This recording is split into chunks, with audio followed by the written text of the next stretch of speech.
Ini judulnya adalah membaca sandi-sandi Plato untuk menemukan Atlantis. Plato itu adalah satu-satunya sumber yang menyebutkan tentang secara detail tentang Atlantis. Nah, menulisnya dalam bahasa Yunani, huruf Yunani, ya, yang sangat sederhana tentu saja, namun detail. Nah, di dalam tulisan itu terdapat code ya atau sandi ya, yang bisa di decode ya, bisa di decode menjadi sebuah apa menjadi sebuah clue ya atau petunjuk di mana Atlantis itu berada. Nah, ini presentasi saya akan cukup panjang, mudah-mudahan nanti pada betah. Nah, Atlantis itu adalah sebuah legenda tentang suatu peradaban yang hancur 11.600 tahun lalu. Jadi lama 11.600 ya, sudah cukup lama. Disebutkan dalam alegori tentang keangkuhan bangsa-bangsa dalam karya Platon. Platon atau Plato ya. Timaios dan Kritias. Ini dua buah dialog ya. Terinspirasi dari karya Solon yang menceritakan kisah aslinya dari keterangan seorang pendeta di sebuah kuil di Mesir. Peradaban ini mewakili kekuatan angkatan laut antagonis yang mengepung Athena kuno, tak beri tanda petik, karena ini sebuah tempat yang diganti namanya. Sebuah perwujudan pseudo-historis negara ideal Platon di dalam Politeia. Politeia itu adalah filosofi tentang menjalankan sebuah negara dan demokrasi ya. Politeia ini kemudian ditulis dalam bahasa lain diberi judul Republik. Jadi Republik itu adalah idenya Platon. Idenya Platon yang kemudian sekarang banyak dipakai oleh banyak negara, termasuk negara kita adalah negara Republik. Nah, di dalam situ ya untuk menggambarkan tentang buruknya sistem bukan republik, dia memasukkan kisah Atlantis ini. Dalam kisah ini, Athena, dalam petik, mengusir serangan Atlantis tidak seperti negara lain di dunia yang dikenal. Konon menjadi saksi keunggulan konsep Platon tentang sebuah negara. Saya sebutkan tadi ya, keunggulan negara republik tadi. Kisah ini diakhiri dengan Atlantis yang tidak disukai oleh para dewa dan kemudian dihancurkan oleh gempa bumi dan tsunami. Nah, tulisan tersebut ya, tulisan Plato tersebut karena sudah mengalami beberapa adaptasi, sehingga kemungkinan ada yang berubah, termasuk nama-namanya sendiri sudah berubah. Nah, namun dari situ kita bisa mendapatkan apa intinya kisah tersebut, karena sudah menjadi legenda ya. Legenda itu adalah berasal dari kisah yang nyata yang kemudian disampaikan dari mulut ke mulut. Kemudian ada banyak perubahan, ada tambahan ya, yang kemudian ada perubahan. Namun di dalam legenda itu sendiri ada yang namanya arketip. Arketip itu adalah pola dasar atau intinya ya, yang tidak akan pernah berubah. Namun Atlantis ini karena perubahannya belum lama ya, dari catatan Mesir sampai ke Yunani itu hanya sekitar 360 tahun ya, sehingga perubahannya belum banyak, masih banyak arketip yang bisa kita ambil. Nah, sebuah legenda itu berasal dari kisah nyata. Kemudian setelah turun-temurun dikisahkan dari mulut ke mulut, bahkan ya, biasanya dari mulut ke mulut, mengalami 4 proses ini: lokalisasi, karakterisasi, personalisasi, dan metaforisasi. Nah, barulah menjadi legenda dan mitos. Ini terus berulang-ulang. Begitu keturunannya atau pindah ke tempat lain, ini berulang-ulang sehingga mengalami perubahan. Namun Atlantis ini belum terlalu banyak perubahan karena masih baru. Beda dengan legenda-legenda yang lain, misalnya Bahterano misalnya sudah mengalami perubahan yang banyak sekali, ya, karena sudah ribuan tahun. Nah, untuk bisa mencari benua Atlantis, ya, kita harus mencari arketipnya. Jadi dari legenda tersebut kita balik, ya, dicari delokalisasi, dekarakterisasi, depersonalisasi, dan demetaforisasi. Barulah kita mendapatkan arketipnya. Ini adalah metode penelitian saya. Nah, apakah itu lokalisasi? Lokalisasi adalah sebuah proses menjadikan suatu legenda bersifat lokal atau menerapkannya pada budaya tertentu. Jadi diadaptasikan ke budaya lokal. Gitu. Kemudian karakterisasi adalah proses penyelesaian karakter atau tokoh di dalam legenda terhadap perubahan manusia dan budayanya sejalan dengan perubahan zaman. Jadi tokoh-tokoh tersebut bisa saja berubah, ya, diganti karakternya, berubah karakternya sesuai dengan perubahan zaman.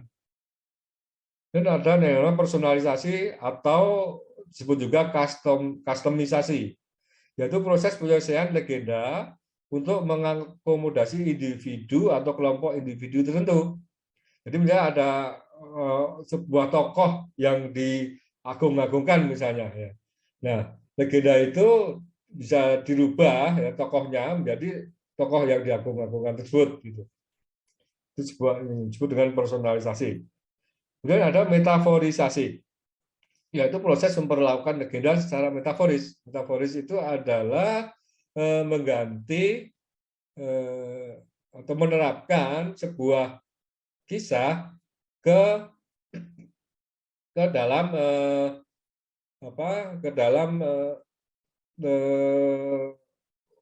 mempopulerkan ke dalam suatu golongan, misalnya untuk yang kisah Atlantis ini dimetaforisasikan ke anak-anak muda Yunani, ya, supaya mereka bersemangat, ya, untuk berjuang misalnya, ya. Sehingga nama-nama pun harus diganti karena mengalami metaforisasi. Dan apa yang disebut dengan arketip atau kadang-kadang disebut juga prototip, walaupun ada bedanya, ya, sedikit berbeda, yaitu pola atau model asli di mana semua legenda yang sejenis adalah representasi atau salinan. Jadi inti dasar, model dasarnya dari sebuah legenda, ya, yang tidak akan berubah walaupun sudah mengalami keempat proses ini. Nah, ini adalah yang saya cari, arketipnya Atlantis. Ini adalah asal mula kisah Atlantis. Saya ceritakan di sini.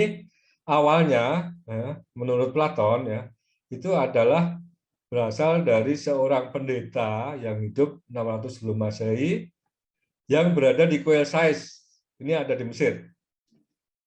Georges ini membaca dan menafsirkan catatan sejarah pada prasasti. Jadi orang Mesir itu terkenal dengan budaya mencatat sejarah. Sejarah itu apa adanya. Jadi bukan legenda, ya, tapi apa adanya masih tercatat terus, disalin terus, ya, dituangkan dalam prasasti. Jadi salah satunya adalah kisah Atlantis ini. Ini adalah sebuah sejarah di Mesir, artinya sebuah kisah nyata di Mesir yang ditulis kembali. Gitu. Nah, Georges ini menceritakan kepada Solon, ini orang Yunani. Orang Yunani hidup bersama satu masa dengan Georges. Solon ini mengunjungi Georges di Mesir.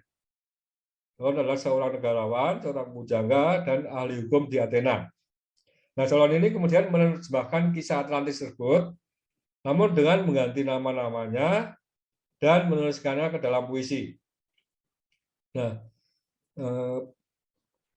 puisi Solon ini dan juga kisah Solon ini, ya, menjadi terkenal di Yunani di sana tentang kisah Atlantis ini, ya. Sehingga diceritakan dari mulut ke mulut, ya, dari kakek ke cucunya misalnya, ya, diceritakan, ya, didongengkan lah misalnya, ya, dan menjadi sangat terkenal di sana. Dan juga karena kisah ini menjadi populer di masyarakat, kemudian menjadi sebuah metafor. Metafor artinya nama-namanya juga diganti, tempat juga diganti, gitu. Seolah-olah berada di sana, gitu. Nah, kemudian setelah itu turun-menurun sampailah ke Kritias 2 ini. Ya, itu cucu Kritias 1 yang masih keturunan juga keturunan Dropidas. Ya. Dropidas ini adalah saudara jauh dan teman dekat Solon. Ya. Itu menceritakan kisahnya kepada Socrates. Socrates adalah seorang filsuf Yunani. Ya. Nah, pertemuan Kritias dengan Socrates dan juga sahabat-sahabat yang lainnya itu ditulis oleh Platon 360 sebelum Masehi dalam bentuk dialog atau apa namanya tanya jawab ya di dalam buku Timaios dan Kritias. Platon ini seorang filsuf di Athena, murid dari Socrates.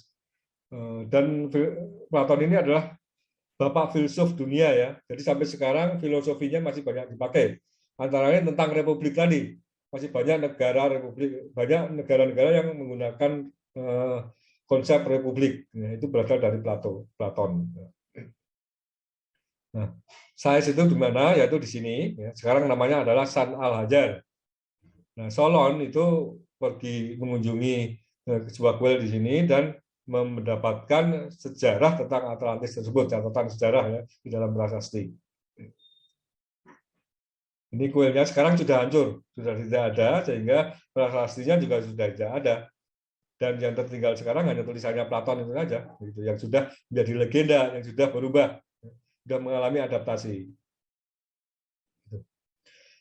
Ketika Sonches menggambarkan kisah Atlantis yang tertulis pada dinding kuil, Solon bertanya, di mana lokasi Atlantis? Nah, Sonches karena sebagai orang Mesir memiliki pengetahuan yang lebih luas tentang geografi dunia melalui tradisi mereka untuk mewariskan sejarah kuno melalui catatan. Temuan arkeologi terbaru menunjukkan bahwa orang Mesir kuno sebelum Sonches memiliki kemampuan untuk melakukan pelayaran jarak jauh melintasi samudera atau lautan untuk mendapatkan barang berharga seperti emas, kemenyan, kampel, kayu manis, kayu ivory, dan lain-lain, seperti halnya tanah kuenet. Ya. Solon sebagai orang Yunani, ya, ini tulisannya Platon seperti ini. Sonches berkata ke Solon, tidak ada catatan kuno yang diwariskan padamu oleh tradisi kunomu, atau pengetahuan apapun menghilang seiring perkembangan zaman. Jadi orang Yunani itu masih dibilang primitif, tidak mencatat ya, sehingga sejarah masa lalunya pada hilang gitu. Orang Yunani ini kurang memiliki pengetahuan tentang geografi dunia. Hanya sedikit saja yang tahu tentang geografi dunia, tapi secara umum tidak tahu. Yang diketahui orang Yunani pada masa Solon terbatas pada wilayah sekitar Laut Mediterania saja. Hanya sedikit orang yang memiliki pengetahuan di luar wilayah tersebut. Jadi kalau di cerita Atlantis itu ada di mana, di Indonesia nggak bakalan tahu, di Asia Tenggara nggak bakalan tahu, mereka nggak mengenal namanya apa Asia Tenggara ya, atau India pun mungkin tidak banyak yang tahu. Gitu. Nah, menjawab pertanyaan tersebut, Sonches kemudian menjelaskan kondisi geografi Atlantis menggunakan deskripsi, termasuk benda-benda yang diketahui oleh Solon. Di sana itu ada ini loh, di sana itu ada ini loh, tapi Solon nggak tahu benda apa itu misalnya. Contohnya kelapa misalnya. Di Yunani nggak ada kelapa, maka penggambarannya adalah ya, seperti dijelaskan oleh Sonches, kelapa itu adalah sebuah buah yang berkulit keras, ada airnya di dalam yang bisa diminum, dan dagingnya bisa dimakan, dan bisa dibikin minyak, gitu. Menjelaskannya seperti itu. Banyak kata-katanya yang diketahui oleh Yunani dijelaskan dalam deskripsi. Nah, dalam penelitian saya juga menggunakan ilmu filsafat yang disebut dengan semiotika, yaitu sebuah ilmu yang mempelajari tentang isyarat, sign, ya, atau tanda. Ini teori, saya sampaikan teori dasarnya, salah singkat saja. Sebuah isyarat atau sebuah tanda, sebuah sign, ya, itu tadi menurut ini siapa namanya Ferdinand de Saussure, itu terdiri dari dua komponen atau disebut dengan model Diat, yaitu pengisyarat dan terisyarat. Jadi sebuah isyarat Itu hal yang menyampaikan makna, yang memiliki makna ya, itu adalah sebuah isyarat ya. Kita ngomong ya, kita bicara ya, itu juga sebuah isyarat karena memiliki makna gitu ya. Kemudian ada lampu lalu lintas misalnya, itu juga sebuah isyarat, punya makna gitu. Nah, itu terdiri dari pengisyarat, yaitu hal-hal yang memberi makna, pengisyaratnya sendiri ya. Jadi tandanya itu sendiri ya, yang diterima oleh indera manusia. Kemudian komponen kedua adalah terisyarat, yaitu yang timbul dalam pikiran manusia. Kalau manusia itu menerima isyarat, ya, misalnya mendengar sebuah kata-kata saya ini ya, dia mengolah di dalam otaknya, ya, kemudian timbul pikiran apa tentang omongan saya, itu adalah terisyarat. Nah, kalau dalam bidang ilmu bahasa, ya, itu disebut dengan semantika. Ini mirip ya, sebuah bidang yang mempelajari makna. Jadi filsafat kemudian turun ke bahasa, namun istilahnya lain. Nah, kemudian ada juga ini yang berikutnya adalah yang dari Charles Sanders Peirce, ya. Itu dengan model triad atau trikotomi tentang pengisyarat ya. Ada 3 macam pengisyarat: ikon, indeks, dan simbol. Ya. Ikon itu adalah yang secara fisik menyerupai terisyarat. Contohnya adalah sebuah foto pohon, foto ya. Ini sebuah foto pohon ya. Nah, ini adalah pengisyarat ya. Ini artinya ini sebuah ikon. Nah, ini menunjukkan gambaran tentang sebuah pohon yang dipotret. Jadi sama persis kan, sama persis. Ya, jadi kalau kita melihat foto ini, oh ini pohonnya seperti ini, persis gitu. Itu disebut dengan ikon. Ya. Secara fisik menyerupai. Yang kedua adalah indeks, yaitu bukti tentang adanya terisyarat. Contohnya misalnya indeks ini ya, kita melihat ya, penglihatan ya, asap. Ya. Kita melihat asap dari jauh misalnya. Ini adalah pengisyarat, asap realnya ini adalah pengisyarat bahwa di sana itu ada sebuah proses pembakaran, ya. Ada proses pembakaran sehingga keluar asap. Ya. Ini sebuah tanda atau simbol ya, yang memiliki makna bahwa di sini ada proses pembakaran. Ya. Dan yang ketiga adalah simbol, yaitu yang memiliki hubungan budaya dengan isyarat. Hubungan budaya berarti orang harus belajar dulu artinya. Orang harus belajar dulu artinya apa. Seperti tulisan misalnya, tulisan ini ya, ini juga simbol ini. Karena orang harus belajar dulu untuk bisa membaca ini. Ini sebuah simbol. Contoh yang lain adalah yang lampu lalu lintas. Ini sebuah simbol. Orang harus belajar dulu apa artinya. Kalau lampu yang nyala lampu merah harus apa? Itu harus belajar dulu. Itu yang disebut dengan pengisyarat simbol. Nah, kemudian lanjut lagi masih tentang filsafat ya. Itu khusus tentang simbol ya, pengisyarat simbol ini. Ini ada beberapa orde. Orde pertama itu yang disebut dengan bahasa, ini khusus dalam bahasa ya. Ada denotatif dan konotatif. Denotatif itu adalah makna kata di dalam kamus. Jadi makna yang di dalam kamus itu adalah denotatif semua. Letterlek lah istilahnya ya. Letterlek semua, denotatif, apa adanya maknanya ya. Dan konotatif itu adalah asosiasi emosional dan imajinatif yang melingkupi sebuah kata. Ya, itu adalah makna konotatif. Ya. Nah, makna konotatif ini sendiri ada ode keduanya. Ya. Ode konotatif kedua dan seterusnya. Ya. Yang oleh Roland Gerard Barthes, ya, Barthes ini sangat terkenal ya dalam filsafat ya, disebut dengan mitos. Ya, mitos ini berbeda dengan mitos dongeng dan sebagainya, bukan. Yang dimaksud bukan itu. Mitos ini artinya adalah sebuah pengetahuan, yaitu asosiasi simbolik yang disepakati secara sosial, artinya pengetahuan ya, diterima secara luas. Pengetahuan secara luas artinya. Ya. Dan ada sebuah proses yaitu signifikasi, yaitu isyarat ode pertama menjadi pengisyarat ode kedua. Jadi menurut Barthes ini pengisyarat ini ya, setelah menggunakan terisarat menjadi sebuah isyarat, menjadi sebuah makna. Ini pada orde kedua menjadi pengisyarat atau disebut dengan mitos. Dan ada terisaratnya juga yang orde kedua menjadi isyarat orde ketiga. Nah, isyarat orde ketiga ini menjadi pengisyarat orde keempat dan seterusnya. Nah, mungkin bisa saya jelaskan dengan contoh. Tulisan mawar, ya. MAWAR, ya. Tulisannya, hurufnya ini jadi sebuah simbol, ya, yang harus dimengerti oleh manusia, harus belajar dulu untuk bisa mengerti. Ya. Ini adalah sebuah pengisyarat. Ya. Nah, terisyaratnya apa? Kata mawar ini. Nah, secara denotatif, ini suatu bunga, hanya sebuah bunga saja, ya bunga mawar itu sendiri, itu adalah makna denotatifnya. Ya. Kemudian makna konotatifnya adalah sebuah simbol cinta. Nah, ini makna konotatif. Ini ode pertama konotatif. Ya. Kemudian ode keduanya atau mitosnya adalah seorang pria mencintai seorang wanita.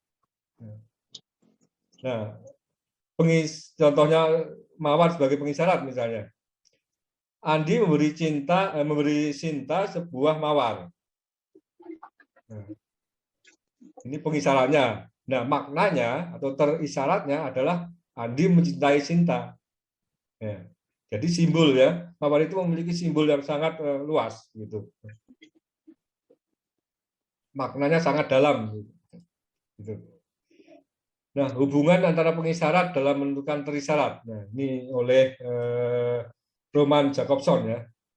Ada hubungan sintakmatis, yaitu urutan pengisyarat menentukan terisyarat, yaitu pemposisian, positioning, dan hubungan paradigmatis, asosiasi pengisyarat lain menentukan terisyarat atau substitusi. Contohnya sintakmatis, ya, positioning, yaitu kata itu memakan nyamuk. Nah, kalau dibandingkan dengan nyamuk itu memakan katak, maka artinya maknanya sangat berbeda. Ini namanya hubungan sintakmatis. Dan kalau paradigmatis, kata itu memakan nyamuk. Nah, nyamuk ini bisa disubstitusi dengan yang lain.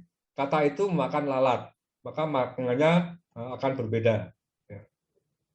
Nah, ini digunakan dalam analisis sintakmatis, yaitu analisis struktur sintakmatis dalam teks, dan analisis paradigmatis, analisis paradigma yang tertanam dalam teks, yang juga disebut dengan uji komutasi. Ya. Uji komutasi digunakan dalam analisis paradigmatis untuk menentukan apakah perubahan tingkat pengisyarat akan merubah tingkat terisyarat. Contohnya ini, orang itu memukul si anak. Ya. Kemudian dengan cara paradigmatis, substitusi, coba kalau kita rubah anak dengan bayi, dengan gadis, dengan bayi saja mungkin sudah berbeda. Orang itu memukul si bayi. Ya. Nah, ini maknanya berbeda.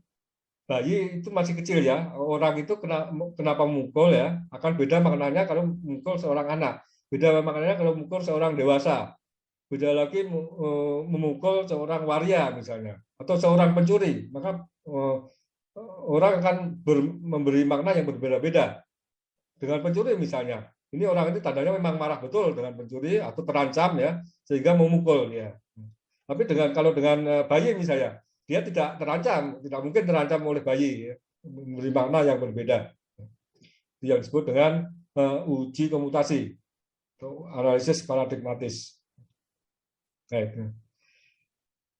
Nah, di dalam ada juga yang namanya pragmatika, ya, studi bagaimana konteks memberikan makna. Ya, jadi konteks dari sebuah kalimat itu bisa memberikan makna. Pragmatika adalah studi tentang bagaimana aspek literal dan non-literal dari makna linguistik yang dikomunikasikan bukan oleh prinsip-prinsip yang mengacu pada konteks fisik atau sosial. Diartikan secara luas, jadi harus diketahui oleh orang banyak di mana bahasa digunakan. Misalnya lampu hijau, ya. Ini ada banyak arti, ya. Lampu hijau itu bisa berarti ruangan yang memiliki pencahayaan berwarna hijau. Kita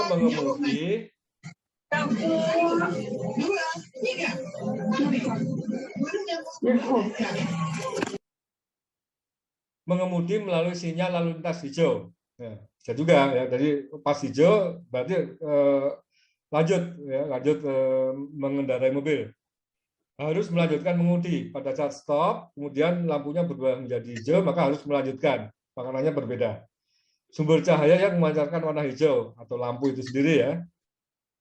Atau isyarat proposal akan disetujui. Misalnya kamu sudah mendapat lampu hijau dari bosmu misalnya. Itu memiliki makna yang berbeda-beda dari sebuah kata atau sebuah frase ya. Itu. Ini disebut dengan pragmatika. Nah, ini semua akan saya gunakan dalam penelitian saya untuk menemukan Atlantis. Nah, teksnya Platon itu bentuknya adalah dialog seperti ini. Hanya ada kira-kira 20 halaman lah sekitar ya kalau kita print A4 ya. Itu nggak banyak sih sebenarnya. Tapi ya saya harus menganalisis ya, satu persatu kata-katanya ini, mengartikan ya, tadi saya harus belajar bahasa Yunani ya, selama 5 tahun ya untuk mengartikan dan juga membuat analisis tadi ada banyak ya untuk bisa menemukan di mana Atlantis. Nah, Atlantis itu adalah nama Atlantis itu digunakan dalam beberapa toponomi oleh Platon ya. Ada 5 saya catat di sini ya, apa namanya saya teliti ada 5 nama menggunakan nama Atlantis. Atlantis tanpa apa-apa ya, Atlantis sendiri adalah nama kerajaan atau wilayah kekuasaannya di dalam teksnya Platon. Laut Atlantis, yaitu laut tempat pulau ibu kota berada. Mulut laut Atlantis adalah mulut daripada laut Atlantis. Pulau Atlantis adalah pulau tempat ibu kota negara Atlantis ini berada, dan kota Atlantis adalah ibu kota kerajaan atau ibu kota negara tersebut. Nah, untuk mencari arketip tersebut ya, saya jelaskan dengan analogi yang mudah. Ada beberapa analogi ya.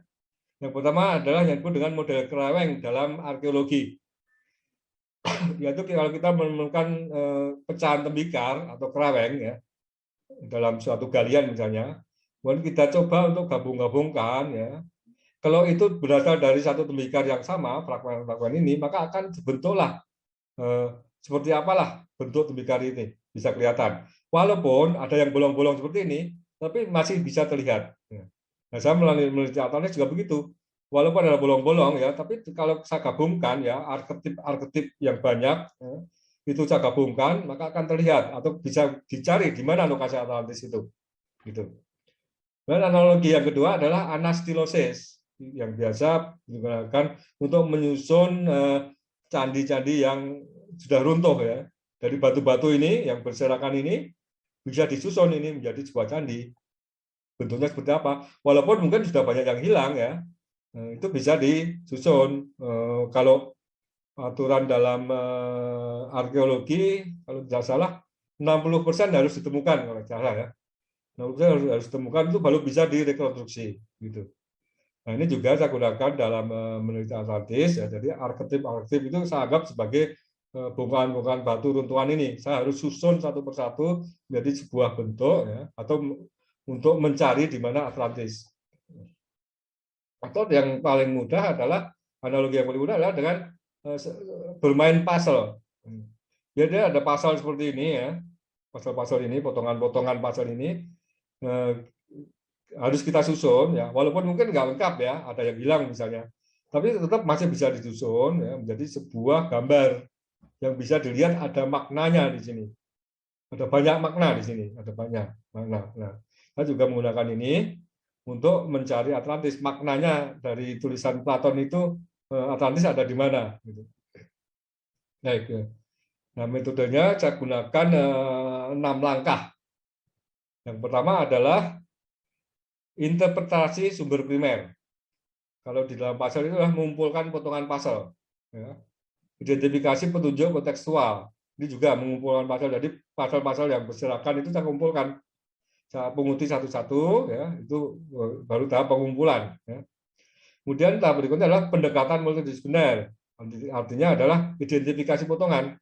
Jadi tiap potongan itu ada identitasnya, ya. Bentuk potongannya misalnya, gambarnya, warnanya, ya, garis-garisnya, ya.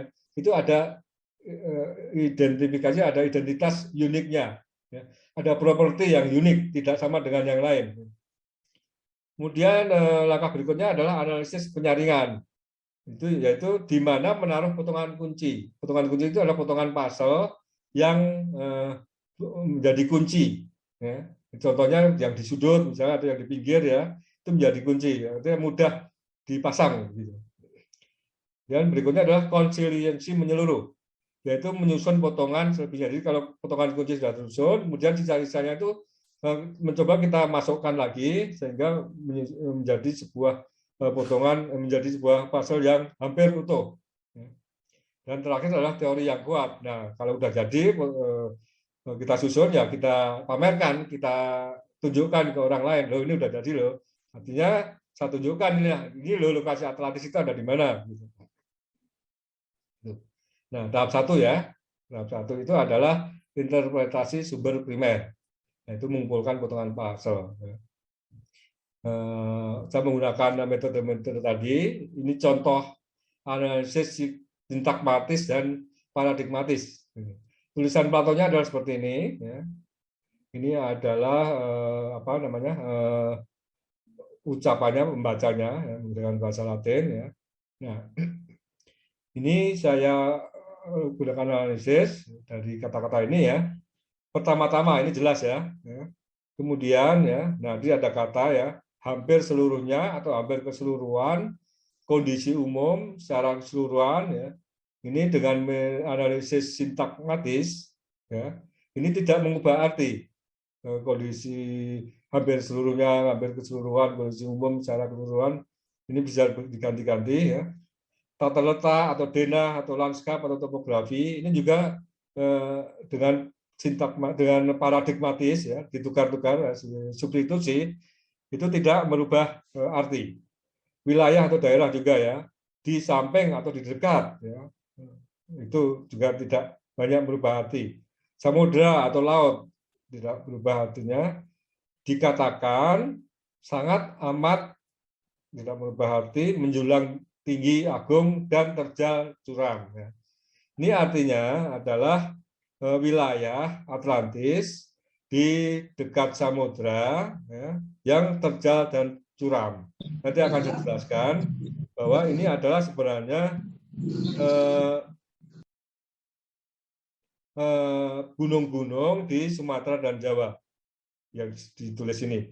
Nanti akan lebih jelas lagi. Nah, tahap kedua adalah identifikasi petunjuk kontekstual atau mengumpulkan potongan puzzle.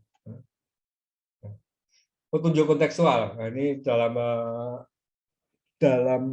penyampaian suatu bahasa dari bahasa satu ke yang lain itu ada yang tidak dimengerti oleh orang lain karena berbeda bahasa, ya.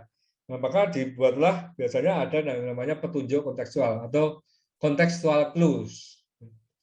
Petunjuk kontekstual atau konteks clues adalah petunjuk yang terdapat dalam kalimat, area, atau bagian yang pembaca dapat digunakan untuk memahami arti kata-kata baru atau asing, atau secara deskriptif, ya, itu mengartikan, ya. Nah, Solon atau Platon menulis banyak petunjuk kontekstual dalam narasinya. Kenapa begitu? Karena yang pertama, Platon mengutip dari karya Solon yang merupakan interpretasi dari deskripsi pendeta Mesir Sonces. Seperti tadi saya contohkan adalah tentang kelapa tadi. Solon tidak tahu kelapa, tapi pendeta Mesir mau menjelaskan. Itu ada konteks clues di situ. Dan benda-benda yang digambarkan tidak dikenal oleh orang Yunani kuno yang umum. Ya, contohnya tadi, ya, kelapa tadi. Nama-nama dalam cerita diubah untuk memudahkan orang Yunani kuno memahami. Ya.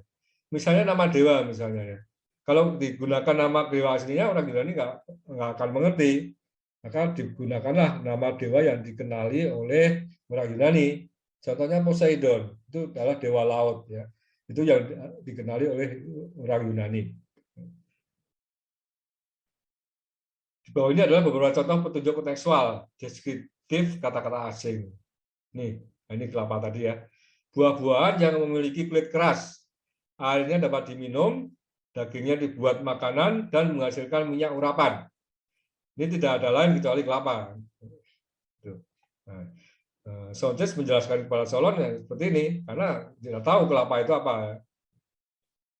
Hasil bumi yang ditanam, dikeringkan, menjadi makanan, dan yang lainnya merupakan bahan makanan pokok. Digolongkan dalam afto, ini bahasa Yunani ya. Bahasa Yunani afto, atau spesiesnya adalah afto. Nah, saya gunakan analisis paradigmatis bahwa afto itu artinya adalah biji-bijian atau padi-padian. Maka artinya adalah di Atlantis itu pada masa Solon ada padi atau jagung sebagai makanan pokok. Karena yang biji-bijian yang sebagai makanan pokok adalah padi atau jagung, hanya padi atau jagung. Dan ini dikenal oleh orang Eropa kalau biji-bijian begitu. Orichalcum sekarang hanya sebuah nama digali dari tanah di banyak bagian wilayah, lebih berharga pada masa itu daripada apapun kecuali emas. Dinding ketiga menyala dengan cahaya merah orichalcum. Nah ini setelah saya gunakan analisis tadi, ini artinya adalah zirkon. Zirkon ini adalah sebuah batu ya, batu atau apa namanya mineral ya, mineral yang banyak ditambang di Kalimantan. Dan juga ada juga di daerah mana Indochina ya, ada juga. Produk zirkon sungguh sangat berharga setelah emas, memiliki kualitas batu permata dan populer sebagai tiruan berlian. Jadi berlian tiruan itu terbuat dari zirkon. Kita beli berlian ya, kalau yang ngaji jelas banget sekali ya. Umumnya adalah tiruan, itu terbuat dari zirkon. Zirkon dapat diolah untuk menentukan warna yang berbeda. Yang merah dikenal sebagai hyasin. Ini contohnya ya berwarna merah seperti ini. Setelah dipoles, sifatnya berkilau seperti berlian yang tidak dimiliki oleh logam. Itulah sebabnya Plato menggambarkannya dengan kata-kata berkilau dan cahaya secara khusus. Dan tidak ada logam yang berwarna merah atau seperti api, sehingga orichalcum bukanlah sebuah logam. Kalau teori-teori lain ya menganggapnya orichalcum itu logam, dan nggak ada logam yang berwarna merah. Ini adalah beberapa contoh petunjuk tekstual penamaan dari nama asing yang diubah. Dewa Poseidon misalnya, ini sudah dirubah namanya.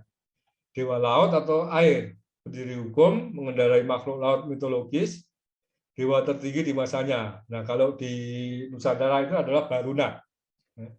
Baruna itu adalah dewa laut atau dewa air. Dia juga pendiri hukum, juga mengendarai makhluk laut mitologis yang disebut dengan Makara, dan dewa tertinggi di masa awal.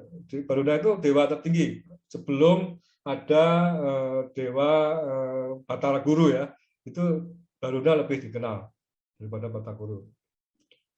Dan juga Herakles, putra dewa tertinggi, kelahirannya tidak senonoh, memiliki nafsu yang tak terpuaskan dan bersifat sangat kasar, brutal dan kejam. Ini archetype-nya ya, arketipnya adalah ini. Nah, Herakles ini kalau di Nusantara adalah Batara Kala. Kisahnya juga mirip, kisah kelahirannya misalnya mirip. Oke, lanjutkan ke penelitian saya tahap ketiga, yaitu pendekatan multidisipliner, yaitu mengidentifikasi potongan. Analogi saya adalah mengidentifikasi potongan puzzle. Nah, dari teks Platon dan petunjuk kontekstualnya, ini sebagai pengisyarat ya.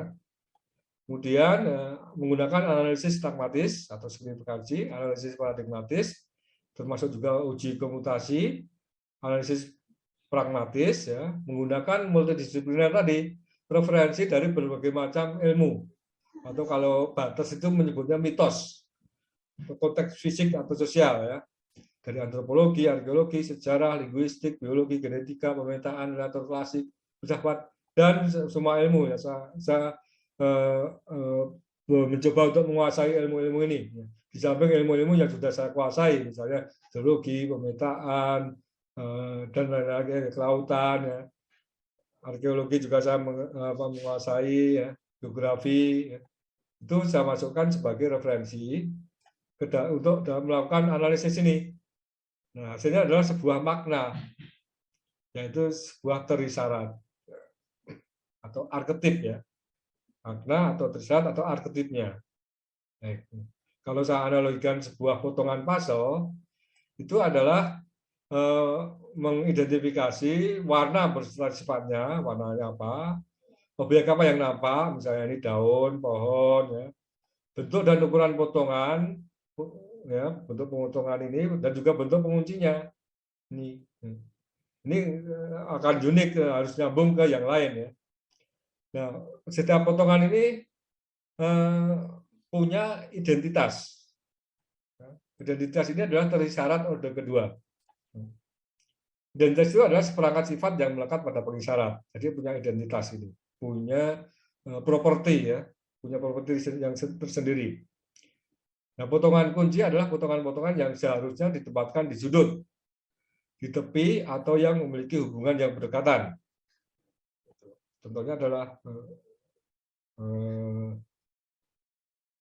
mana ya? Nanti ini satu persatu akan saya sampaikan. Di sini ada pengisyarat kunci, ada teks yang ditulis oleh Platon, dan mitos saat ini dan masa lalu kalau ada, kemudian dicari apa trisyaratnya, trisyarat orde keduanya atau arketipnya. Ya. Yang pertama adalah mengubah nama dari kisah aslinya. Ini adalah teksnya Platon. Namun, sebelum melanjutkan lebih jauh dalam narasi, saya harus memperingatkan Anda bahwa Anda tidak perlu terkejut jika Anda mungkin mendengar nama Helena, ya, bangsa Helena, bangsa Yunani, diberikan kepada orang asing. Saya akan menjelaskan alasannya. Solon yang bermaksud menggunakan kisah itu dalam puisinya, menyelidiki arti nama-nama itu, dan mendapatkan bahwa tulisan dari orang Mesir purba telah diterjemahkan ke dalam bahasa mereka sendiri atau Mesir kuno, dan ia mendapatkan kembali arti dari beberapa nama, dan ketika menyalahnya kembali, menerjemahkannya ke dalam bahasa kita atau bahasa Yunani. Jadi sudah dalam bahasanya pun sudah 3 kali ya, dari Mesir purba ke Mesir kuno dan kemudian ke bahasa Yunani. Nama-namanya juga begitu, sudah 3 kali ganti. Mitosnya adalah atau pengetahuan orang saat ini adalah bahasa Mesir purba dan masa Sonjes, bahasa Yunani pada masa Solon. Ini yang saya pelajari selama 5 tahun ya, bahasa Yunani pada masa Solon, Yunani kuno ya. Nah, apa arketipnya? Apa maknanya? Nama-nama dalam kisah diubah dari Mesir purba menjadi Mesir masa Sonjes atau Mesir kuno. Solon mengubahnya lagi ke dalam Yunani, termasuk nama tempat dan nama Atlantis telah diubah namanya. Jadi Atlantis sendiri bukan nama asli. Yang berubah adalah orang Yunani. Kisah asli telah mengalami proses lokalisasi, karakterisasi, prologasi, dan metaforisasi. Sudah menjadi legenda. Nah, ini orang Yunani itu memang suka merubah nama ya, dan mengasosiasikan tempat lain di tempat mereka sendiri. Kisah Bahtera Nuh misalnya di Yunani menjadi Dekalion. Ya. Kisahnya mirip, hampir sama dengan kisah Nuh. Ya. Artinya mereka mengadopsi kisah dari tempat lain dengan nama mereka dan tempat mereka.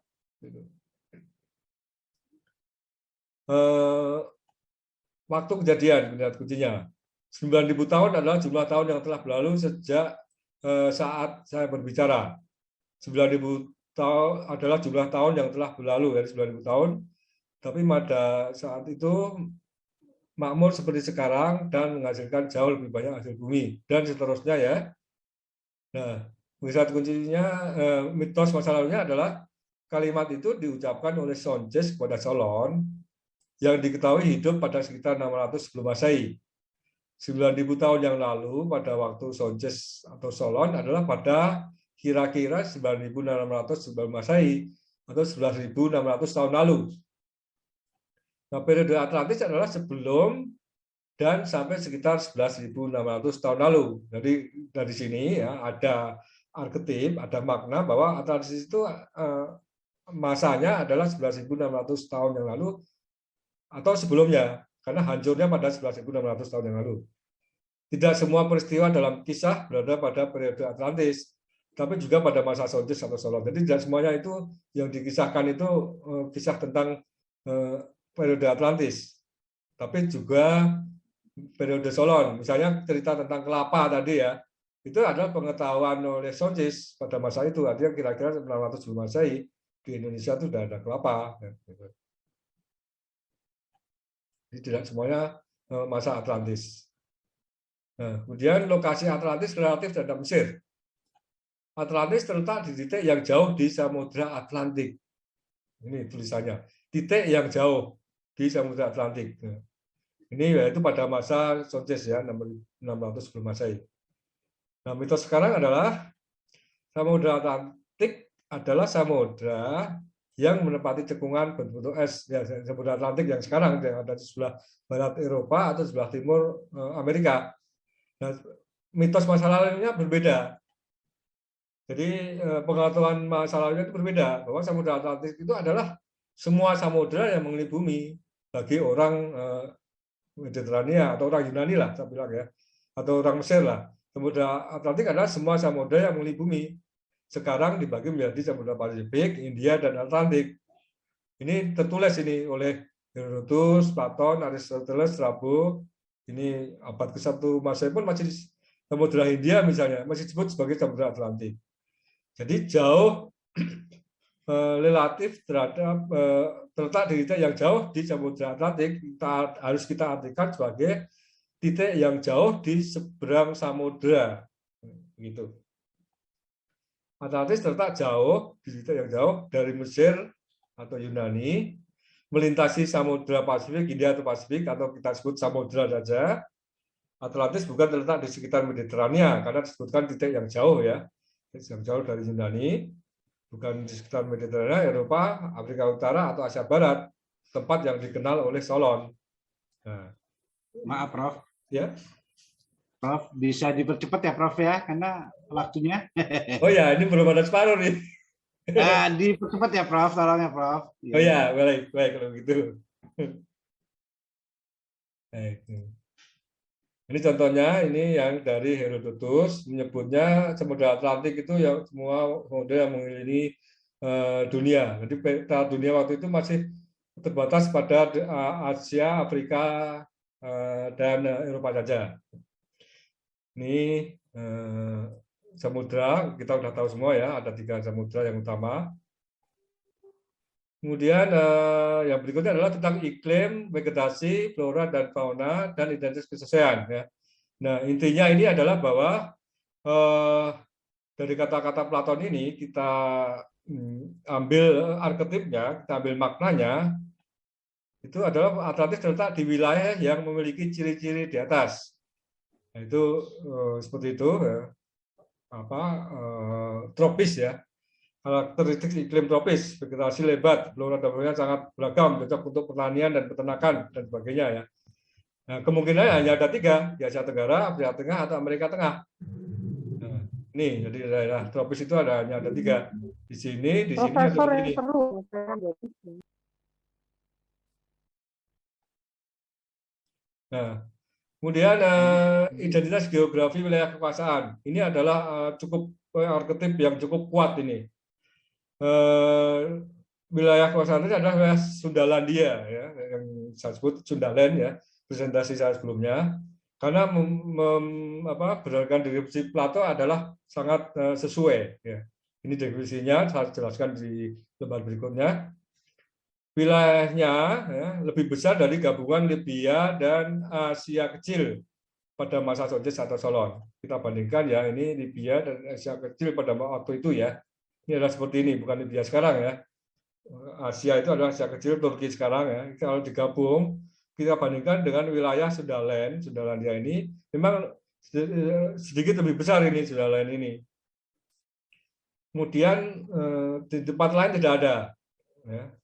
Tidak ada yang wilayah seluas itu. Jalan menuju ke pulau lain dari Mesir itu jalan menuju ke pulau lain dan melewati pulau-pulau itu dapat menuju ke benua di sebelahnya yang meliputi Samudra Sejati. Jadi ke pulau ada pulau lain yang bisa menyeberang ke dunia seberangnya yang meliputi samudra. Yang sekelilingnya adalah samudra. Kalau kita lihat di sini di peta dunia ini hanya ada 1 tempat, hanya ada di sini. di tempat lain nggak ada. Nih, ini saya gambarkan tadi, ini adalah wilayah Atlantis menuju ke pulau-pulau lain. Ini ada pulau-pulau Nusa Tenggara, Maluku, Sulawesi, dan sebagainya. Dan dari pulau-pulau ini dapat menyeberang ke benua yang ada di seberangnya, yang dikelilingi oleh lautan atau samudera, yaitu benua Australia atau Sahul waktu itu yang masih bergabung dengan Papua. Kemudian wilayahnya yang terjal dan menjulang pada sisi samudera. Tadi sudah jelaskan ya, gunung-gunung di Jawa dan Sumatera. Kalau dari arah ini Mesir di sini ya. Kemudian lebih besar dari Libya dan Asia Minor. Tadi ini kalau saya plot ya ini cocok ya gitu. Oke. Ada juga misalnya di Amerika Tengah ya, hampir sama ini. Ini juga wilayahnya nggak tahu di sebelah mana ya. Kalau kita lihat ini jalan menuju pulau-pulau lain cocok sesuai ya. Tapi ya kalau dilihat dari Mesir mulai dari sana ini kebalik karena pulau-pulau dulu baru daratannya begitu. Menyeberang ke benua di seberangnya. Ini bukan benua ini karena bisa melewati sini. Bukan benua lain maksudnya begitu. Nah, kalau wilayah yang terjal ini cocok di sini memang terjal gitu. Ada yang menteorikan ada di sini, tapi ada kelemahannya juga dan juga satu kelemahan bahwa orang Mesir itu tidak mengenal Amerika, belum tidak ada catatan-catatan tentang Amerika. Tapi kalau tentang Asia Tenggara ada. Dan mulut laut ya, ada sebuah pulau yang terletak di seberang di dalam mulut laut yang oleh Anda orang Yunani disebut Tugu Herakles. Nah, Tugu Herakles itu adalah sebutan orang Yunani ya, tentang mulut laut. Ini saya memakai analisa ya, tugu. Tugu itu secara denotatif ya, biasanya batu tegak yang digunakan untuk tujuan peringatan. Sedangkan untuk konotatif adalah sebuah penanda buatan maupun alami, batas wilayah atau geografis. Ya. Nah, Tugu Herakles ini adalah mitos orang Yunani, metafora untuk batas pengetahuan geografis maritim Yunani, batas yang tidak pernah statis. Jadi mulut laut ini digambarkan oleh Sanchez seperti Tugu Herakles, ya, karena Tugu Herakles itu adalah sebuah mulut laut. Sebuah mulut laut di Atlantis di mana kedua tanjung di sisinya digunakan sebagai penanda pengetahuan geografis maritim. Dalam tradisi Yunani disebut Tugu Herakles. Jadi bukan berarti di Yunani ya. Ini dari gambarannya. Ya.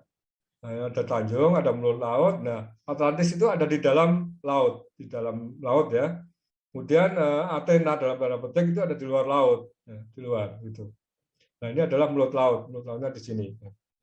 Kalau di sana di yang namanya Tugu Herakles itu pun berubah-ubah tempatnya tergantung pengetahuan orang Yunani. Pada awalnya hanya di sini mulut lautnya itu. Kemudian berubah di Selat Sisilia. Pada masa Plato itu ada di sini Selat Sisilia. Dan kemudian berubah lagi ke Selat Gibraltar karena pengetahuannya lebih luas. Ya. Tapi ini tradisi mereka. Orang Mesir sendiri, Plato sendiri menulis bahwa yang menurut Anda, yang kalau di tempat Anda itu namanya Tugu Herakles. Seperti itu. Artinya Atlantis bukan di tempat Anda. Gitu. Kemudian produk mineral. Ini adalah kaya mineral ya. Ada apa? Atlantis berada di wilayah di mana emas, perak, perunggu, dan timah berlimpah. Kemungkinan besar adalah Asia Tenggara yang memiliki mineral-mineral ini. Emas hanya dikenal di zaman dahulu hanya dikenal di Sumatera. Ya. Perak juga di Jawa atau di semenanjung Malaysia. Perunggu, timah juga hanya ada di Asia Tenggara. Waktu itu hanya dikenal. Mereka belum mendapatkan timah dari tempat lain. Ini ya contoh mineralnya ya. Ini timah nih ya. Yang warna ungu adalah timah yang mereka tidak hanya mengenal dari daerah sini. Dan zirkon tadi sudah saya jelaskan ya. Zirkon itu adalah ditulis oleh Plato dengan deskripsi. Nah, kalau kita lihat petanya, zirkon itu hanya ada di Asia Tenggara, ya, di Cina, di Australia ada juga, dan juga Afrika Timur dan Madagaskar. Gitu. Di Indonesia itu di Kalimantan, banyak di Kalimantan. Sekarang diekspor buat industri elektronik. Nah, kemudian gajah ya. Nah, Atlantis berada di wilayah di mana terdapat banyak gajah. Menurut Plato ada banyak gajah di Atlantis, baik di kawasan gajah di Asia atau Afrika. Jadi pada masa Solon, jadi Solon menjelaskan Indonesia itu di sana banyak gajah, gitu. Banyak sekali gajah. Nah, ini kemungkinannya hanya ada 2 tempat, di Asia atau di Afrika. Kemudian tradisi pengorbanan kerbau atau banteng ya. Jadi di Atlantis itu ada tradisi mengorbankan, kalau Plato menulisnya banteng. Tapi karena di Yunani tidak ada kerbau, tidak ada kerbau, kemungkinan yang dimaksud adalah kerbau. Ya. Tradisi pengorbanan kerbau dapat berakar dari periode Atlantis. Ini arketipnya. Ini kalau saya cari ya, ini tradisi pengorbanan kerbau itu hanya ada di sini nih, di Asia Tenggara dan Asia Selatan. Kemudian kelapa, tadi sudah saya sebutkan, ya, kelapa dibudidayakan di wilayah Atlantis pada masa Sonsis atau Solon.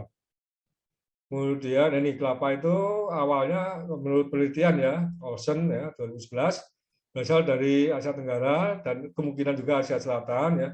Kemudian orang-orang Austronesia ini memperdagangkannya sampai ke Afrika Timur, bahkan sampai ke Amerika. Karena terdeteksi juga di Amerika kelapa ada gitu. Kemudian biji-bijian sebagai makanan pokok tadi saya sebutkan, kemungkinan adalah beras ya, karena biji-bijian sebagai makanan pokok hanya jagung dan beras ya. Nah, yang dimaksud oleh Platon, oleh Sonces kemungkinan adalah beras atau padi ya. Itu arketipnya. Ini adalah penghasil padi sekarang ya, saat ini ya, banyak di Asia Tenggara, Asia Timur dan Asia Selatan. Dan rempah. Nah, ya kita tahu bahwa rempah Indonesia ya atau Nusantara ini sangat terkenal di seluruh dunia dari zaman dulu ya.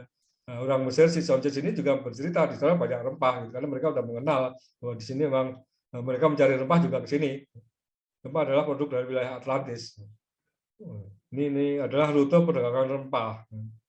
Jadi dari Asia Tenggara sampai ke Afrika Timur, bahkan sampai ke Mesir dan Eropa untuk perdagangan rempah. Dan terumbu karang. Oleh karena itu, laut di bagian-bagian itu tidak dapat dilalui dan tidak dapat ditembus karena ada beting atau karang, ini paradigma analisa paradigma dari lumpur atau tanah liat atau tanah atau batuan yang menghalangi lintasan, dan ini disebabkan oleh penurunan pulau. Jadi saya menggunakan analisis paradigma ya, apa yang beting ya atau gundukan atau karang ya yang atau yang bukit kecil yang ada di bawah laut tidak lain kecuali terumbu karang. Gitu. Ini analisis paradigma saya. Nah, kota Atlantis itu sendiri ditetapkan sudah tertutup terumbu karang dan tidak dapat dilalui karena ada karangnya tadi. Memang sekarang ini juga tempat itu yang di Laut Jawa itu juga tidak dapat dilalui karena kapal akan kandas ke situ. Ini adalah terumbu karang di seluruh dunia yang kedalamannya di bawah 60 meter. Nah, oke. Kemudian tahap 4 adalah analisis penyaringan, di mana menaruh potongan kunci. Nah, dari arketip tadi, kemudian disusun. Itu kita ibaratkan sebuah potongan puzzle. Ini saya menggunakan ini konsiliensi. Konsiliensi atau konferensi bukti atau konkordansi bukti dalam sains dan sejarah adalah suatu prinsip bahwa bukti dari sumber yang independen dan tidak terkait dapat menuju pada suatu kesimpulan yang kuat. Jadi berbagai macam bukti-bukti, walaupun tidak menunjukkan itu bukti, tapi kalau itu saling terkait, itu menjadi bukti yang kuat. Itu yang disebut dengan konsiliensi. Nah, saya juga menggunakan seperti itu. Kalau kita ibaratkan menyusun puzzle adalah menyusun potongan kunci, yaitu yang sudut, pinggir, ya. Kemudian ada ini yang bisa menyambung, ya, dengan bagus menyambung. Misalnya ini gambar karang-karang ya, batu-batu yang bisa menyambung. Ini yang disebut dengan potongan kunci. Gitu. Nah, potongan kunci itu ya tadi ya arketip ode kedua itu adalah potongan kunci. Ini waktu misalnya. Benua Atlantis adalah sebelum dan sampai sekitar 11.600 tahun lalu. Daerah yang dihuni manusia 11.600 tahun yang lalu. Ya. Nah, Sundaland itu sudah dihuni manusia. Ya. Representasi saya yang lalu. Atlantis terletak jauh dari Mesir, Yunani, di seberang lautan, bukan daerah sekitar Mediterania. Daerah di seberang lautan yang jauh dari Mesir, Yunani, bukan di sekitar Mediterania, Eropa, Afrika Utara, atau Asia Barat. Atlantis terletak di wilayah yang beriklim tropis, vegetasi yang lebat, flora dan fauna yang sangat beragam, cocok untuk pertanian dan peternakan. Ini ada 3 kemungkinan, Asia Tenggara, Afrika Tengah, atau Amerika Tengah. Dan wilayah Atlantis adalah wilayah Sundalia yaitu yang saya jelaskan tadi, deskripsi detail tentang geografi Atlantis. Ini hanya ada 1 kemungkinan, tempatnya yaitu Sundalandia atau Asia Tenggara. Ini sangat kuat ini kutipnya. Kuncinya itu sangat kuat, potongan pasalnya sangat kuat. Atlantis berada di wilayah di mana emas, perak, perunggu, timah, dan zirkon berlimpah. Kemungkinan besar adalah Asia Tenggara. Atlantis berada di wilayah di mana gajah berlimpah, kawasan gajah di Asia atau Afrika. Tradisi pengurusan kebun dapat berangkat dari kota Atlantis. Kemungkinannya adalah Asia Selatan, Asia Tenggara, Tiongkok Selatan. Kelapa dibudidayakan di wilayah Atlantis pada waktu Stone Age atau Ceylon. Asia Tenggara, India, Pasifik, Amerika Tengah. Padi dibudidayakan di wilayah Atlantis pada waktu Stone Age atau Ceylon. Kemungkinannya adalah Asia Timur, Asia Selatan, Asia Tenggara. Rempah-rempah adalah produk dari wilayah Atlantis pada waktu Stone Age atau Ceylon. Kemungkinannya adalah Asia Tenggara. Peruntuhan kota Atlantis tenggelam oleh kenaikan air laut pasca glasial dan tertutup oleh terumbu karang pada waktu Ceylon. Wilayah laut dengan perairan yang hangat, dangkal, jernih, dan cerah dan beriak. Ini ya kemungkinan adalah Asia Tenggara. Kemudian orde ketiganya, atau arketip orde ketiganya adalah ini semua digabungkan, semua ini tadi digabungkan, konsiliansi, dicari konsiliansinya. Nah, kemungkinan besar adalah Atlantis ada di Sundalandia atau di Asia Tenggara. Tidak ada tempat lain selain di Asia Tenggara. Karena kalau di tempat lain ya banyak yang tidak sesuai ini arketipnya. Oke. Nah, dari sini baru dapat 1, yaitu nama Atlantis. Dari toponomi Atlantis tadi. Atlantis adalah nama kerajaan dan wilayah kekuasaannya, yaitu di Sundalandia. Jadi wilayah kekuasaan Atlantis adalah Sundalandia pada 11.600 tahun lalu. Baik. Kemudian tahap kelima, metodenya adalah konsiliansi menurun. Dan cari konsiliansinya atau menyusun potongan pasal selebihnya. Jadi ini sudah tersusun, kemudian yang lain ini dimasuk-masukkan. Walaupun tadinya tidak jelas ini apa ya, tapi ternyata bisa nyambung ya, bisa cocok gitu loh. Ini kalau kita gambarkan dengan diagram seperti ini. Contohnya adalah gajah. Itu adalah di Afrika, di Amerika, di Asia ya. Kemudian ini 2 musim misalnya, hanya di Amerika Tengah, Afrika Tengah atau Asia Tengah. Ini berpotongan di Asia Tenggara. Juga yang lain-lain ini semua dipotongkan, ketemunya di Asia Tenggara. Nah, ini ditetapkan ada sebuah dataran dan seterusnya panjang deskripsinya, sangat detail ya. Ini saya jelaskan di sini. Nah, ukurannya seperti ini datarannya ya. Datar mulus dan rata dikelilingi oleh pegunungan ya. Jadi ada 3 kemungkinan ya yang dikelilingi oleh pegunungan di Kalimantan dan di mana ini Khmer atau Kamboja dan juga di Thailand sana. Menurun menuju ke laut ya, semuanya menuju ke laut. Yang 2 ini, yang ini menuju ke danau tidak cocok. Menghadap ke selatan, 3-tiganya menghadap ke selatan. Terlindung dari utara ya, ini karena ada pegunungan ya. Persegi panjang dan lonjong.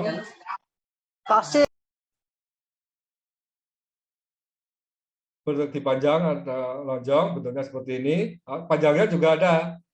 Nah, ini yang cocok hanya ada 1 di Kalimantan sisi selatan yang cocok dengan deskripsi tadi. Arketipnya ya, itu hanya ada di sini, menunjukkan di sini. Ini ukurannya ya, menghadap ke selatan ya, terbuka ke laut ya. Terus sistem salurannya, di dalam salurannya ya, saya jelaskan langsung ke gambar saja. Jadi dalam daratan ini berapa sistem saluran atau sungai lah kalau sekarang ya, ditulis oleh Platon. Nah, ini adalah sistem saluran, itu ada 3 ya, yaitu saluran terusan ya ini, yang sekarang disebut dengan Anjir ya, di Kalimantan Selatan itu sistem Anjir. Anjir ini adalah terusan menghubungkan 2 buah sungai. kemudian ada saluran pedalaman ya. Ini adalah sungai-sungainya, sungai utama, Sungai Barito, Sungai Kapuas ya, dan sebagainya. Dan ada saluran irigasi yang menyadap dari saluran tersebut untuk mengairi sawah. Jarak rata-ratanya adalah 20 km. Nah, ini cocok ya, sesuai ya.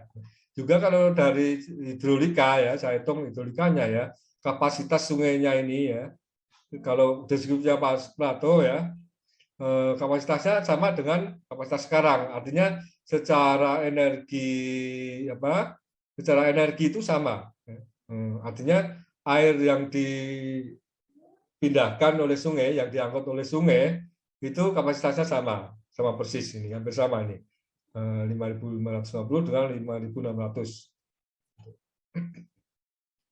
Nah, ini tentang Laut Atlantis dan mulut laut. Tadi sudah jelaskan ya bahwa Atlantis itu terletak di dalam laut ya, yang memiliki sebuah mulut laut ya.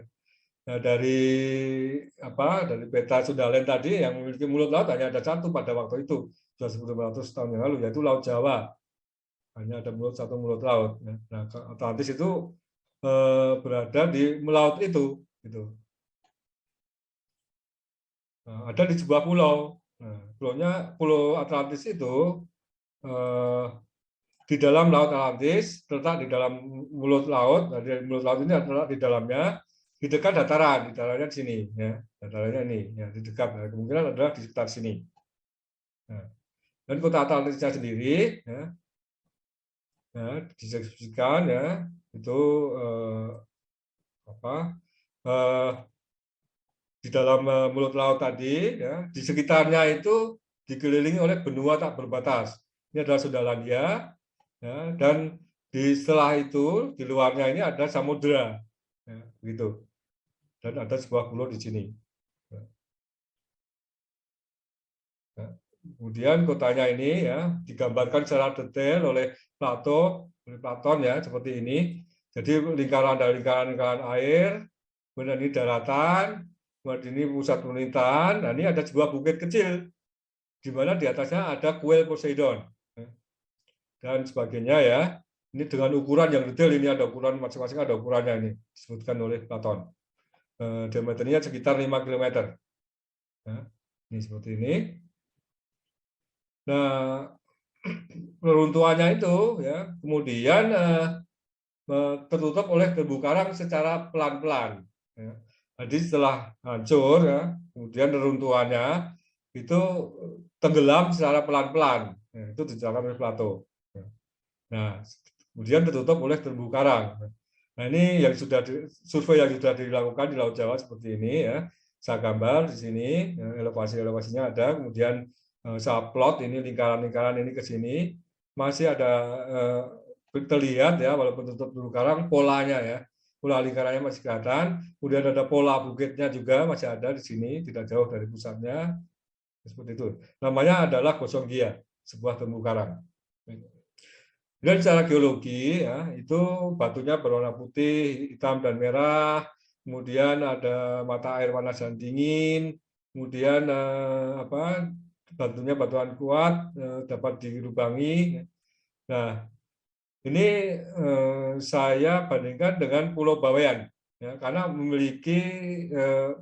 kira-kira memiliki karakteristik yang sama dengan Pulau Atlantis yang digambarkan, ya, dan berada dalam satu busur geologi yang disebut dengan busur Bawean. Ini, jadi Bawean ini adalah prototip dari Pulau Atlantis. Ya. Di sana ada batuan beku, ya, batuan kuat tadi, batuan 3 warna tadi, ya, ini, ya, dan juga ada mata air panas dan dingin. Ya, di sana ada banyak. Ya. Nah, kemudian mitos dewa laut, ya, itu tentang tadi saya sebutkan tentang Poseidon, ya, itu ternyata adalah mirip sesuai dengan mitos Poseidon, ya, yang namanya Baruna, ya, Baruna di Nusantara, ya. Nah, ini mirip sekali karena mengendarai makara, yaitu makhluk laut yang antara kepala sama ekornya itu berbeda. Kemudian dewa laut, kemudian pendiri hukum. Ya. Nah, Poseidon ini adalah asli Nusantara ya, bukan dari India ya, karena ini dari sebelum ajaran-ajaran dari India, nama Poseidon ini sudah ada. Jadi bukan dari India. Nah, kemudian Kalimantan itu dulunya adalah Warunapura namanya, atau pulau Baruna, pulaunya Dewa Baruna gitu. Nah, ini contohnya dari nama Baruna itu, kemudian di dalam negara Kertagama antara Barune atau Barune ya, ini tentang Kalimantan, dan sekarang adalah negara Brunei. Orang menjajah menyebutnya Brunei, dan orang Tiongkok menyebutnya Boni. Nah, sekarang orang Belanda dan orang Inggris menyebutnya Borneo. Jadi Borneo ini asalnya dari Baruna. Dan gempa bumi dan tsunami, ya kita tahu bahwa di wilayah kita ini banyak sekali gempa bumi dan tsunami. Nah, Atlantis itu hancur, jadi hancurnya itu karena gempa bumi dan tsunami. Jadi kita bayangkan tsunami Aceh misalnya, hancur lebur kotanya ya karena tersapu oleh tsunami dan juga gempa bumi. Setelah itu kemudian hilang manusianya pada mati, sehingga tinggal runtuhannya saja. Nah, kemudian karena kenaikan muka air laut secara pelan-pelan menjadi tenggelam. Gitu. Jadi tenggelam sama hancurnya itu tidak bareng ya. Kalau tenggelamnya itu secara pelan-pelan, kalau hancurnya sekaligus. Nih, tenggelam tanpa nanti setelah hancur. Jadi setelah hancur baru tenggelam pelan-pelan. Ini sesuai sekali dengan kenaikan laut pasca glasial. Jadi seperti saya jelaskan dalam presentasi saya yang lalu tentang Sundalandia, bahwa dari zaman es sampai sekarang itu ada yang namanya pasca glasial, yaitu pasca itu artinya post, ya, setelah artinya ya. Post itu bahasa Inggris, pasca itu bahasa Sanskerta ya. Bacanya pasca bukan pasca ya. Pasca glasial itu adalah masa setelah glasiasi, setelah zaman es. Ya. Dan ada juga disebutkan kuda. Ya. Kuda itu untuk pacuan dan peperangan. Nah, ini ya kalau pengetahuan sekarang ya itu kuda itu disebutkan berasal dari Eropa atau Arab gitu ya. Tetapi ini kalau kita andaikan sebuah potongan puzzle, tapi kalau dipasang di Atlantis cocok gitu ya, sesuai gitu pasang. Nah, ternyata ya ada peninggalan-peninggalan ini manusia di Indonesia ini di gua-gua ya, tinggal di gua-gua ya, karena masih utuh, tidak terusak oleh cuaca. Gambaran tentang kuda, orang naik kuda, artinya sudah domestikasi ya. Dan lukisan-lukisan ini umurnya lebih dari 10.000 tahun, bahkan ada yang bilang 18.000, ada 8.000, ada yang 40.000 tahun gitu. Artinya memang kuda itu sebenarnya sudah ada di Nusantara ini, gitu, bukan dari sana. Ya. Mungkin di sana juga sudah ada, tapi di sini juga orang membudidayakan sendiri, mendomestikasi sendiri. Lumba-lumba juga, kalau di sini jelas lumba-lumba itu senang laut yang dangkal ya, dangkal perairan tropis. Ya. Ini disebut lumba-lumba. Ini adalah habitat lumba-lumba ya, banyak di sini akan banyak ya, terutama di tropis dan yang laut dangkal. Kemudian kopi, ya. Jenis kastanya yang memberikan kesenangan dan hiburan. Ini saya kutip ya, yang maknanya saya maknakan sebagai kopi. Ya. Kalau kita baca sejarah, kita browsing ya, semua cerita atau tertulis bahwa kopi berasal dari Ethiopia asalnya ya. Tapi itu pada abad 16 baru diketahui ya. Nah, tapi ini kok menyebutkan bahwa kopi itu ada di Atlantis atau di Nusantara. Nah, ini sebuah potongan pasal yang pas dipasang di sini ya. Tapi catatan lain menunjukkan begitu. Nah, setelah saya selidiki ya, bahwa kopi itu ternyata sudah ada di Indonesia itu paling tidak pada abad ke-8 atau 9 awal. Karena apa? Karena ada prasasti yang menyebutkan kopi, disebut kawa. Di sini disebut kawa. Kemudian di peripehnya Candi Plausan misalnya, itu ada kopi, biji kopi ya. Kemudian di Sumatera itu ada menyebutnya kawa semua. Di Jawa itu biji kawa. Ya. Nah, kemungkinan adalah kawa ini dibedakan oleh orang Arab, ya. Nah, diambil dari Sumatera kemungkinan biji kopi ini, kemudian dibedakan oleh orang Arab. Di sana disebut dengan kahwah, ya, tulisnya kahwah ya. Kemudian orang Turki menyebutnya kahvi, ya, dan oleh orang Eropa jadi kopi, gitu. Nah, kemudian tape ini juga hasil bumi yang dibusukkan dengan jaga yang dihidangkan setelah makan malam. Ya. Nah, ini kemungkinan adalah tape. Sudah jelas kalau di sini tape itu hanya ada di Asia Tenggara. Nah, ini yang terakhir adalah kisah nyata. Ditertulis oleh Platon di dalam narasinya sebuah kisah Atlantis yang meskipun asing dipastikan nyata telah dibuktikan kebenarannya oleh Solon. Jadi Atlantis itu bukan Atlantis yang kisah aslinya ya, yang bukan yang setelah jadi legenda, itu adalah sebuah kisah nyata, bukan fiksi. Kota dan warganya yang kemarin Anda gambarkan kepada kami dalam fiksi, sekarang kami akan pindahkan ke dunia yang nyata dalam kisah Atlantis. Artinya karena di sini sudah ditulis beberapa kali oleh Platon, ini adalah sebuah kisah nyata. Nah, kenapa Atlantis dianggap sebagai kisah nyata atau bukan? Nah, tertulis dalam narasi bahwa Atlantis adalah kisah nyata tadi yang saya sebutkan.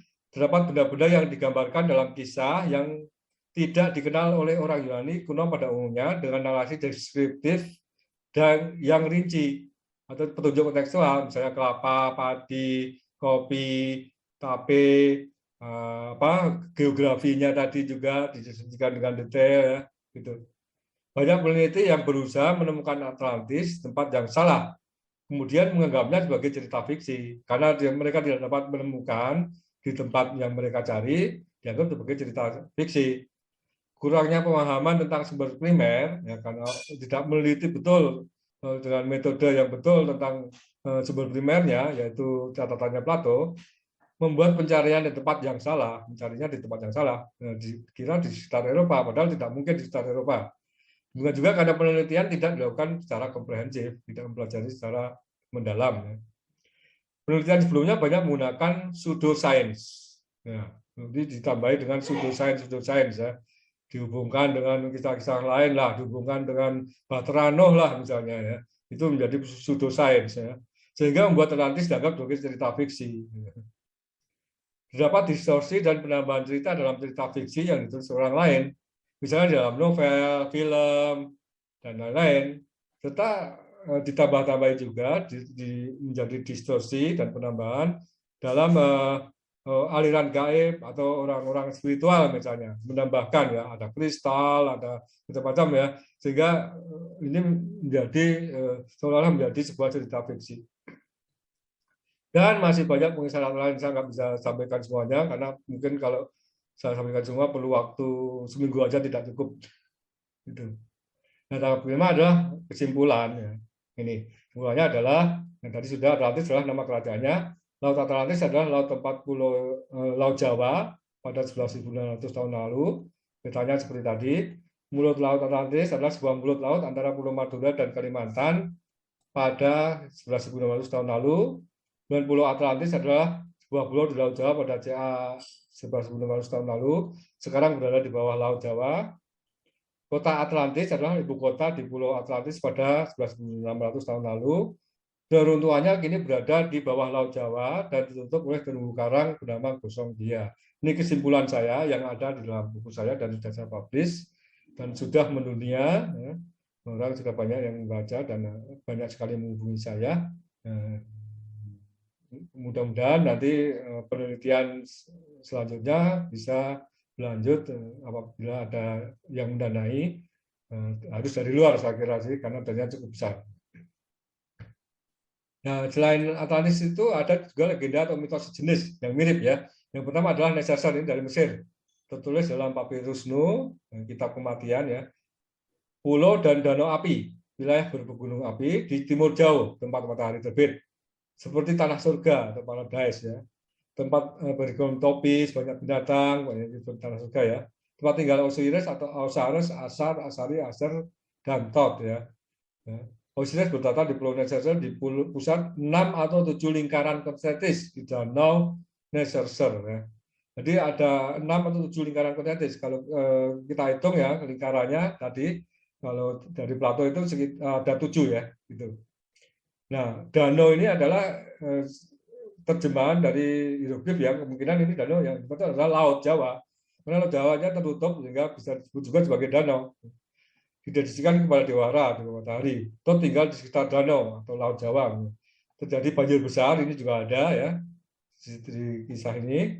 Lingkaran-lingkaran itu tersembunyi setelahnya, artinya setelah itu tenggelam, persis setelah Atlantis. Kemungkinan kisah asli Atlantis dari Mesir itu adalah Neserser. Namun keduanya sudah mengalami proses adaptasi ya, sehingga banyak berubah. Nah, arketipnya masih sama seperti ini. Ini adalah arketipnya. Intinya masih sama. Yang kedua ada Kangdes. Ini ada di Iran. Terletak di ujung timur jauh, di sebuah samudera. Memerlukan waktu 1 atau 6 bulan dari Iran, berarti sekitar Khatulistiwa. Ya, jelas ya. Jadi ada salju 2 musim, di luar Tiongkok, di sebelah timur India, jelas ya. Banyak sungai, perairan, pegunungan, deretan gunung berapi. Kotanya terdiri dari lingkaran-lingkaran dinding yang berlapiskan logam dan batu mulia, ya, mirip dengan Atlantis ya dinding-dindingnya. Dapat banyak air dan tempat permainan, ya, ada pacuan kuda dan sebagainya. Dapat mata air abadi, ya tadi juga disebut ada mata air. Dapat menara dari perak dan emas, disebutkan juga di kotanya itu menara kerajaannya dan juga kuilnya itu dari emas dan perak. Terdapat dataran luas yang dipengaruhi pasang surut laut. Nah, juga ini menyebut juga tentang dataran. Ditulis juga oleh Platon. Sungai-sungainya bersumber dari pegunungan dan mengalir ke arah selatan. Nah, ini sama dengan Platon ya. Berada di lingkungan laut. Jadi ada banyak laut gitu di sana. Kemudian Kumarikandam ini ada di Tamil, India dan Sri Lanka ya. Wilayah luas dibagi menjadi 49 daerah. Pegunungan dengan 48 puncak, ini adalah pegunungan Swaner ya. 4 sungai berasal dari Gunung Malai, tadi ada 4 sungai juga yang di Kalimantan bagian selatan tadi. Saluran digali untuk mengairi lembah ya. Nah, artinya untuk mengairi ya, ada pertanian ya. Tadi ada irigasi, penambangan permata dan emas, di sini disebut permata, kalau Plato menyebutnya zirkon ya, dan emas juga jelas ya. Katalkol ini ditelan lautan, artinya kenaikan permukaan laut. Jadi sesuai dengan kenaikan permukaan laut pasca glasial. Pindah ke India selatan dari arah selatan. Mereka kemudian karena banjir mungkin ya, mereka migrasi dari India ke arah India. Nah, kalau dari India itu arahnya daerah selatan. Kemudian ada Sanggam, ya, disebutkan itu akademi sastra yang didirikan oleh Raja-Raja Panja sekitar 11 sampai 200 tahun yang lalu. Ini periodenya sesuai. Ya. Demikian, ini cukup panjang ya, dan maaf kalau penjelasan saya singkat karena materinya banyak sekali dan tidak bisa sampai secara detail. Dan kalau mau menambah silakan nanti webinar selanjutnya saya siap begitu. Demikian saya kembalikan waktunya ke Pak Sultan ya, moderator. Terima kasih.